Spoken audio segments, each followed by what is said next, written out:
filosofía o la ciencia en el siglo VI a.C. y el referente más antiguo que tenemos es Tales de Mileto. A ver, hemos hablado del mito, hemos hablado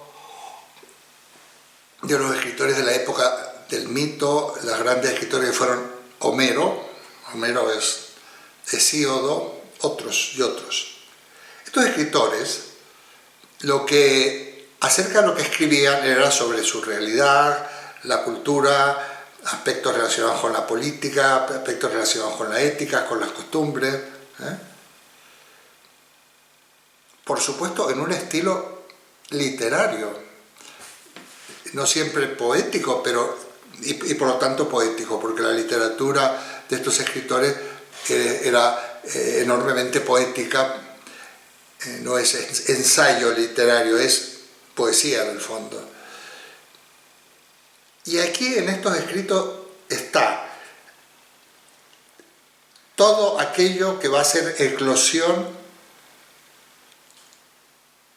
sobre todo cuando aparece el nous, la inteligencia. ¿Qué quiere decir? ¿Que antes no la había? Bueno, vamos a ver. Y que de aquí se va a desencadenar todo el decurso histórico de Occidente. ¿Qué pasó? Bueno, a lo largo habría que remontarse a la evolución del hombre, del ser humano, que ha habido distintas etapas. Esta es una de ellas. Una etapa muy importante. Nosotros también estamos en este momento, yo creo, en un momento de transición y de inicio de una etapa muy importante, que tiene que ver con las tecnologías, con las TIC, que ya no se dicen nuevas, son las tecnologías de la información y la comunicación. Esto va a revolucionar, así como revolucionó en la manufactura del hierro respecto del cobre, por ejemplo, porque las espadas de hierro, si tú tenías espada de cobre te la partía en dos. Estamos asistiendo a unos cambios prodigiosos también. No solo vamos a hablar de crisis si habláramos de la actualidad, también tenemos que hablar de una revolución. Es increíble que nosotros podamos estar haciendo esto. Bueno, no voy a entrar en ello. ¿Qué pasó? ¿Por qué? ¿Por qué esto que hacen los griegos no lo hacen, por ejemplo, los chinos? ¿O por qué no lo hacen los habitantes de la India, hindúes? O a veces hindúes no hay que llamarles porque alude a la religión. Porque eran menos inteligentes, más atrasados, todo lo contrario, eran muy adelantados. La cultura china, una cultura, como se dice, milenaria, pero no es inferior, más bien a veces superior a las culturas occidentales. Entonces, ¿qué pasa? ¿Por qué no surge la ciencia en China? Los chinos, por supuesto, que tenían ciencia, y los egipcios. Si no, a ver, es que no hay principios científicos que se han aplicado para poder construir las pirámides y que las pirámides no se caigan. O para controlar las crecidas del Nilo para planificar la agricultura en Egipto. Egipto de 2000 años antes de Cristo. Ah, pero eso no es ciencia. Pues técnicamente no. Ya lo voy a intentar explicar hoy. Los chinos siempre se ha dicho que han inventado la pólvora. Ahora, fíjate qué interesante, al margen, ¿no? La pólvora para los chinos se usa solamente con criterios lúdicos, fuegos artificiales. Los que la aplicamos para matar fuimos los occidentales. Esto también tiene una explicación.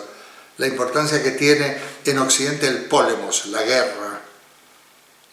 La cultura occidental es una de las más sanguinarias, bélica e imperialista. Esto es verdad. Bueno. Esto es enorme, ¿eh?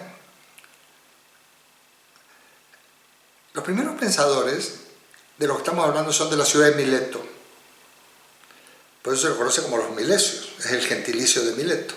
Están también ahí, cerca de esta ciudad que señalaban en el vídeo de la UNED, ahora estarían en Turquía, corresponde a Turquía, están en el Mediterráneo oriental. Esta ciudad de Mileto, bueno, es un puerto de mar, clave, ¿eh? En la antigüedad lo que realmente prospera son las ciudades portuarias. ¿Por qué? Bueno, las ciudades portuarias son claves en el comercio. Mileto está en el centro, en la ruta de oriente a occidente. O sea, de oriente, lejano oriente incluso. Mileto está del otro lado del Mediterráneo, occidente es pues Grecia, luego será Roma, el resto son pueblos bárbaros muy primitivos. ¿Con qué se comercia? Pues se comercia con productos, sobre todo con las especias, que son muy preciadas, que vienen de Oriente, con telas, con sal, con muchas cosas. Las telas son muy importantes. Y al mismo tiempo se paga con trigo, con harina, con vino, con aceite. Entonces, este es el tráfico, digamos, comercial. Mileto es una ciudad que no solo es un centro comercial, sino que tiene campos donde se producen estos cultivos: vid, olivo, trigo. Productos típicamente mediterráneos. Hoy en día seguimos igual. El occidente, el Mediterráneo completito, se desarrolló gracias a estos tres productos: al vino, al aceite y al trigo y a la harina, porque la gente comía una especie de gachas o comía una especie de panes tipo las tortillas mexicanas, le echaba algo si podía, y realmente este es el centro de la economía agraria de esta época. Pero para que eso ocurriera, habían tenido que conseguir, digamos, la actividad económica de la agricultura, del cultivo de estas especies, son sedentarias. O sea, hay que poseer la tierra, sembrarla, en fin, todos los ciclos de agricultura. Lógicamente crecen ciudades, y también estas tierras hay que defenderlas. Por lo tanto, también empiezan a aparecer otra gente, que yo siempre digo que no trabajan, que son los que defienden la riqueza. A veces surgen castas sacerdotales o religiosas que tampoco trabajan.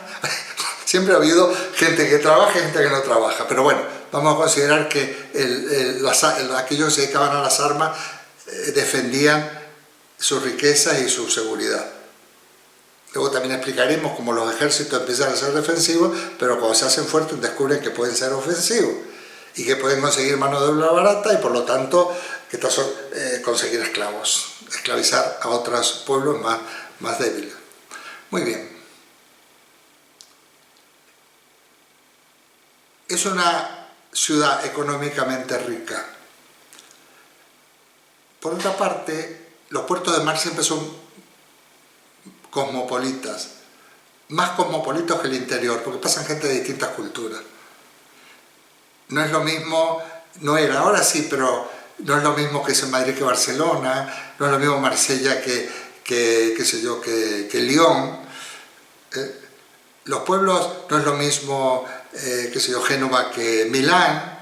Las ciudades portuarias, hoy en día, incluso si vamos, incluso Buenos Aires es una ciudad portuaria, hoy en día, en la ciudad portuaria hay un tránsito permanente de gente de distintas culturas, o que bien bajan de los barcos, o bien vienen a hacer negocios.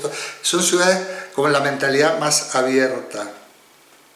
Por otra parte, los emplazamientos sedentarios generan, como he dicho, una clase ociosa, le vamos a llamar, ociosa. Pero no en sentido negativo, a ver si en algún momento yo puedo explicar. Gente que no está permanentemente a conseguir el sustento día a día, sino que pueden realmente tener tiempo. Y entonces, para que haya gente como estos pensadores, tales Anaximandro, Anaxímenes, que puedan elucubrar sobre todas estas cuestiones que estamos hablando, tiene que ser gente de alguna manera liberada. Podríamos decir que seguramente son de un estamento social desahogado y que permite dedicarse a estas cuestiones. Por otra parte, muchos de ellos, todos estos que nos han llegado, por ejemplo Aristóteles era preceptor, bueno, vamos a llamarle de alguna manera, muchos de ellos eran esclavos, pero esclavos en el sentido, vamos a llamarle empleados de un rey, de un señor, no esclavos de darle latigazo, pero sí eran empleados, ¿no? Y entonces, estos eran los mecenas. El mecenazgo se ejercía porque un señor importante, por ejemplo, Filipo de Macedonia, contrata a Aristóteles, que era un macedonio, para que fuera el preceptor y el guía y el acompañante de Alejandro Magno, ni más ni menos. Fijaos Alejandro Magno qué maestro tenía y Aristóteles qué discípulo tenía. De ahí que cuando Alejandro Magno en el norte de África funda aquella ciudad en Egipto, aquella ciudad que conquista, luego le ponen Alejandría en honor a Alejandro Magno. Bueno, es interesante, o sea que estos pensadores no solo pensaban en la naturaleza y tal, pensaban también en la ciudad, en la sociedad, en la organización política, intentaban dirigir y eran consejeros de los gobernantes, todo este tipo de cosas.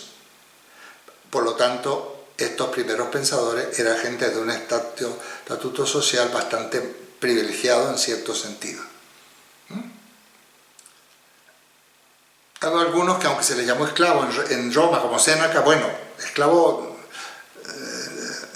dependía de cosas, pero en realidad eran, como digo, empleados, de alguna manera, gente que estaba al servicio de señores, porque muchos de ellos, incluso durante la Edad Media y demás, los generales y los grandes gobernantes eran analfabetos, sobre todo en la Edad Media, que ya hablaremos en algún momento, eran analfabetos. Por eso había escribas, gente que le escribía los documentos, le escribía las cartas, porque la única manera de aprender a leer y escribir en la Edad Media era en los monasterios y en los conventos. Las órdenes, los monjes eran los que aprendían a leer y a escribir, y sobre todo porque eran los manufactores de libros. Los libros, como no había imprenta, los escribían estos monjes. Se puede volver a ver con gusto la película El nombre de la rosa, que es basada en una obra de Umberto Eco, donde bueno, sale todo este ambiente, ¿no?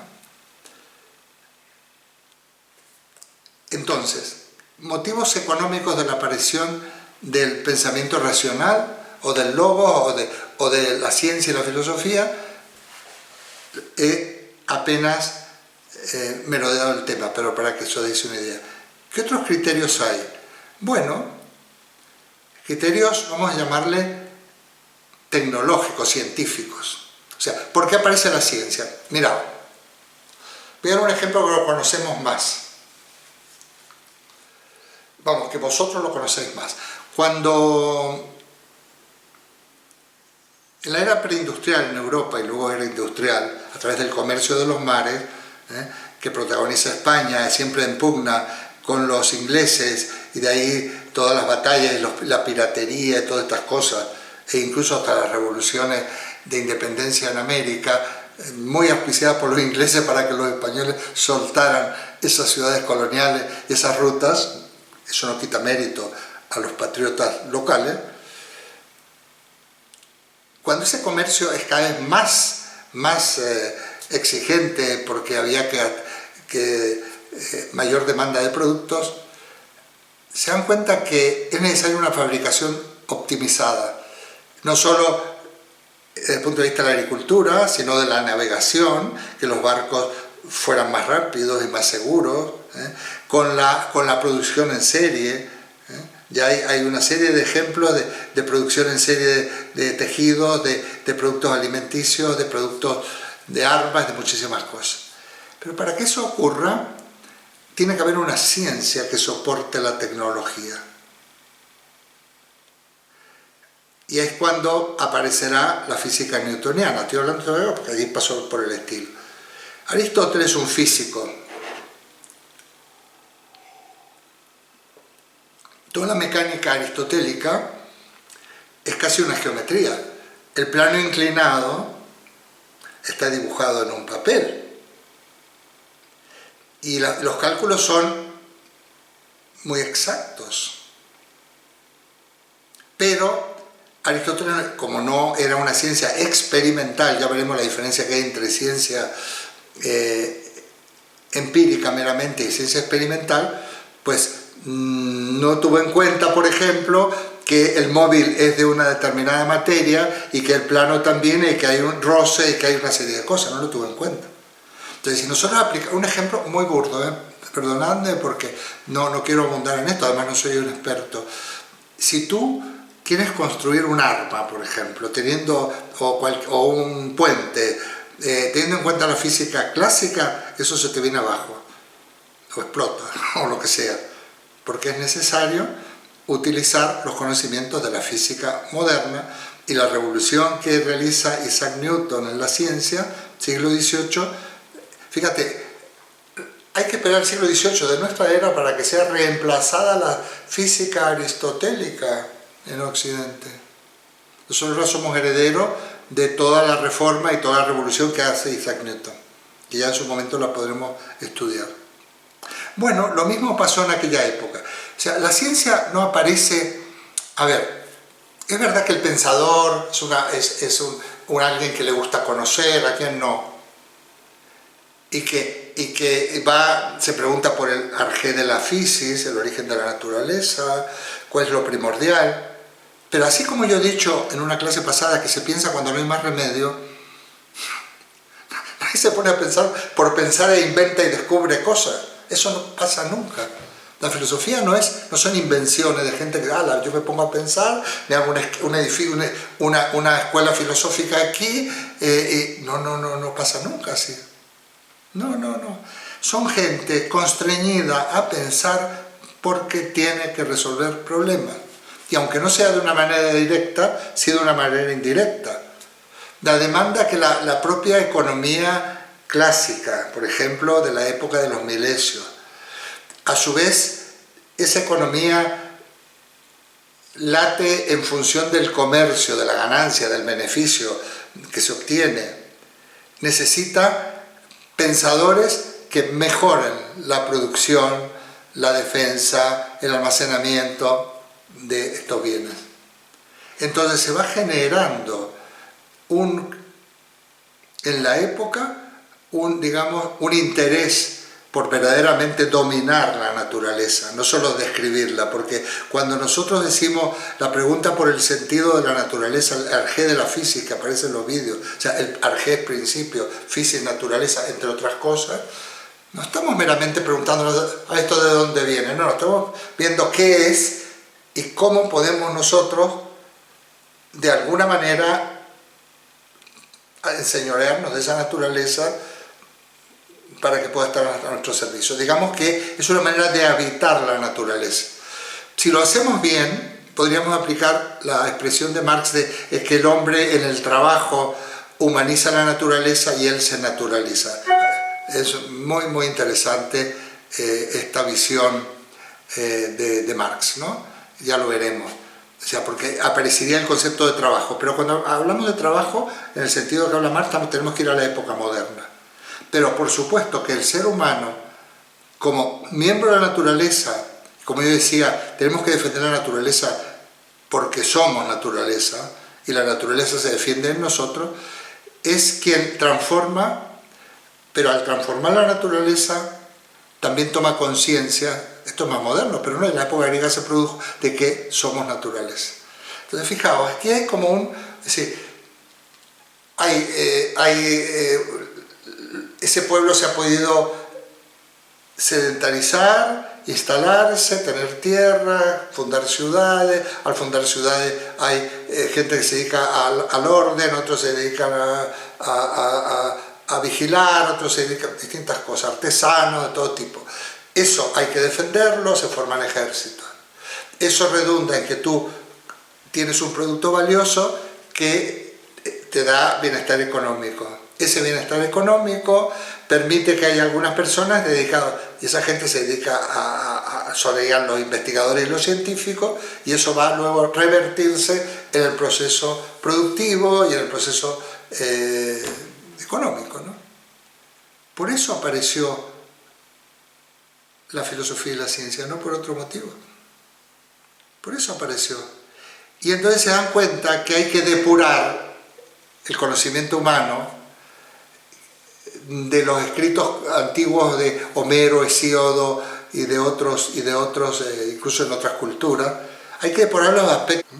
Entonces, es muy interesante por qué Tales de Mileto dice que, según dicen que dijo, pero bueno, dicen tantos que vamos a aceptarlo, que es el agua.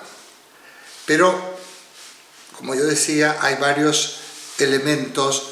En poco tiempo se habla de los 4 elementos: agua, aire, tierra y fuego.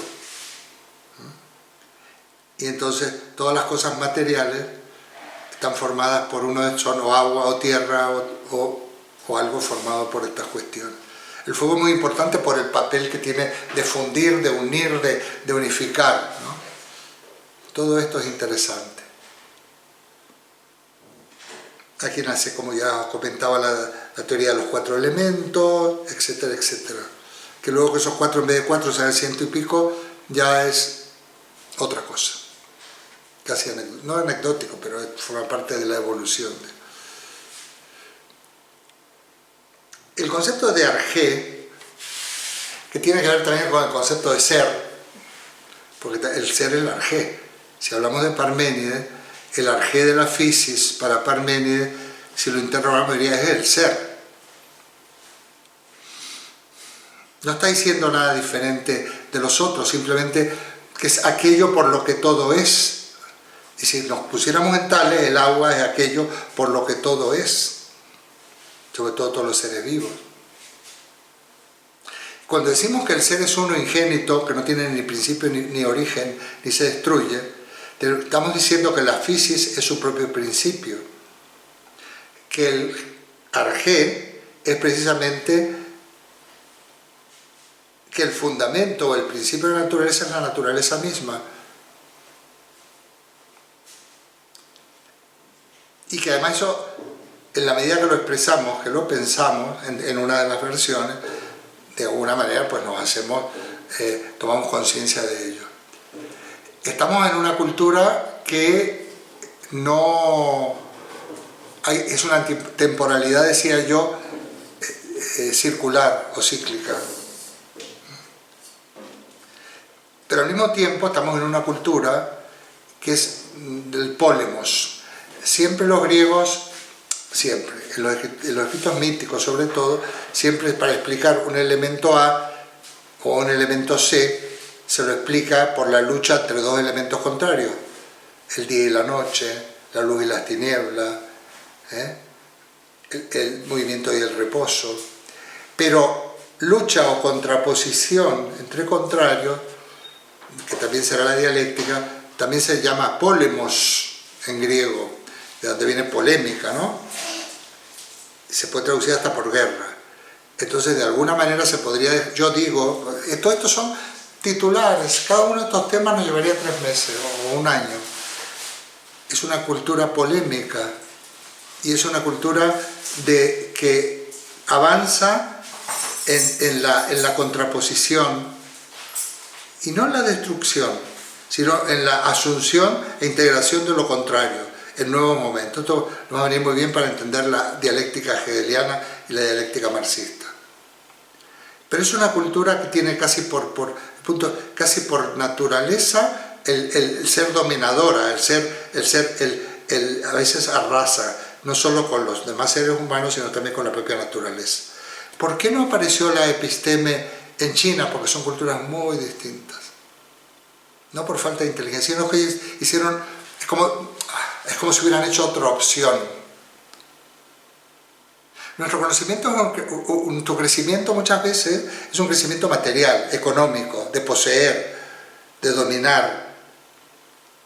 Y sin embargo, lo más seguro es que seamos unos desconocidos para nosotros mismos. Y que no nos dominemos ni nos poseamos en lo más mínimo. Sin embargo, algunos dicen, y sería muy interesante, y no soy experto ni especialista para nada, que en la cultura, en ciertas versiones de la cultura oriental, todo el trabajo y toda la evolución ha ido en el fondo, en el conócete a ti mismo, que lo dice Sócrates.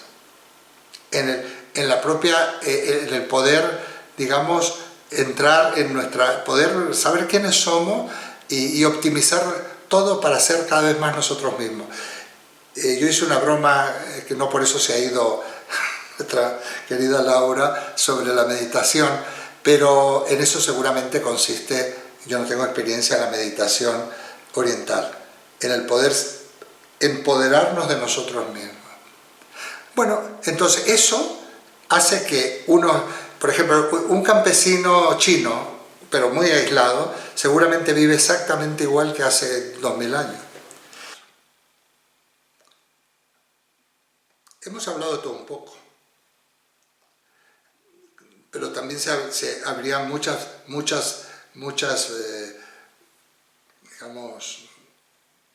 horizontes en estos vídeos.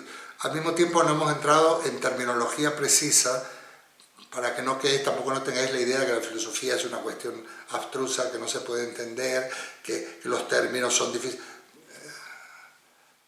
Estamos intentando, con Platón y Aristóteles, lo primero que diremos, lo último en la conclusión será qué es el ser para Platón y qué es el ser para Aristóteles. Y veréis cómo se aclara es lo mismo pensar y ser. Y no solo eso, vamos a hablar del conocimiento, pero también vamos a hablar de la ética, y vamos a hablar de la política, de la física. Bueno, pues si queréis,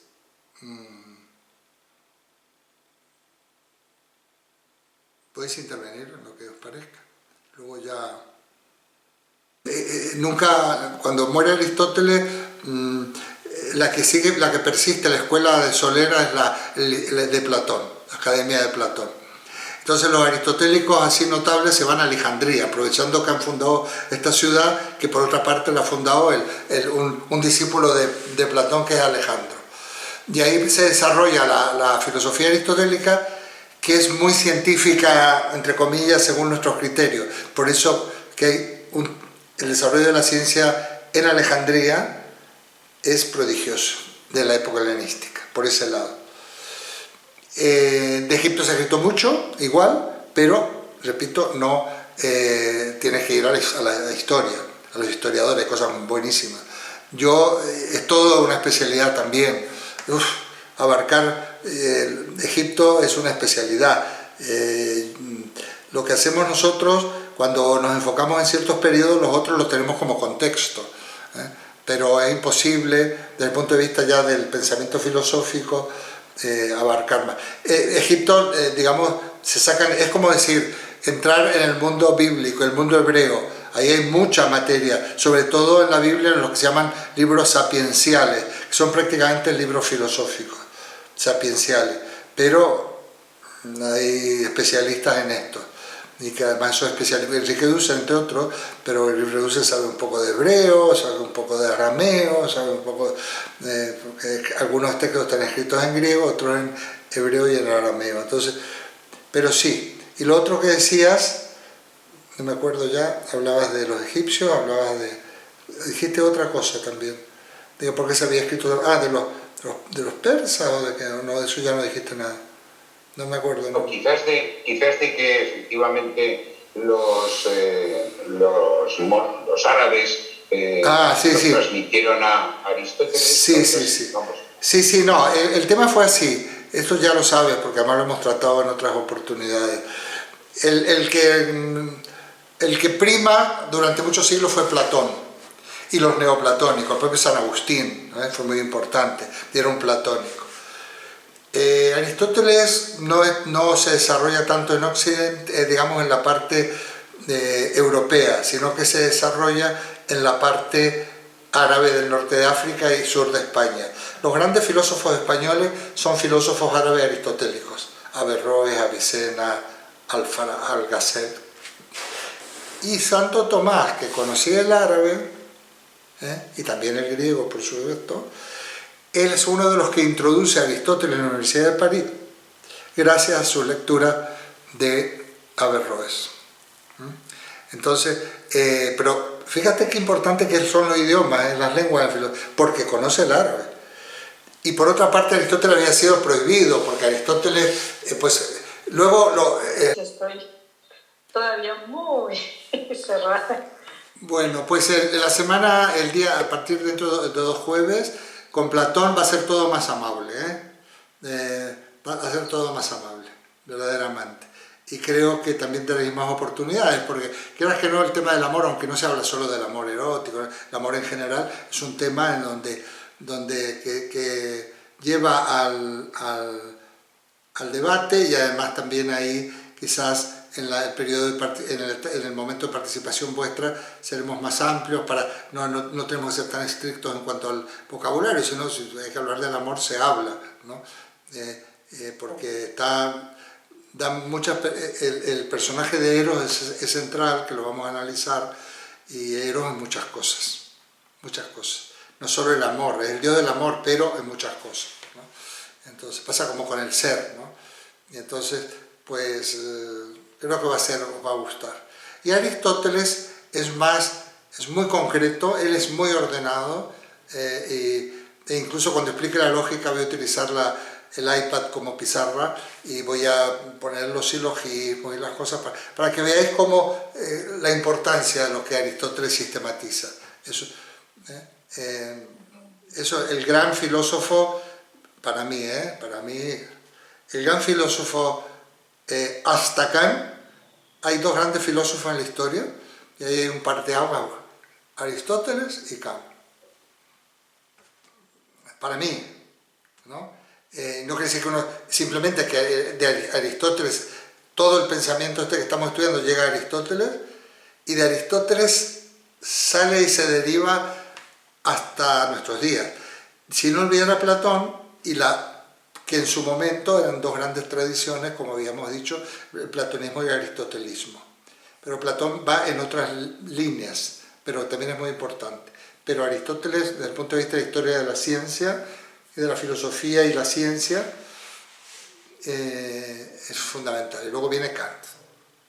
Y de momento, bueno, estamos en la época post-kantiana, pero son las dos grandes etapas de la filosofía y los 2 grandes elementos centrales, Aristóteles y Kant. De una historia de filosofía que en gran parte es historia de la ciencia. Yo tengo que decir que vais a encontrar en mí muchas alusiones a la ciencia porque, bueno, primero porque tengo una formación científica.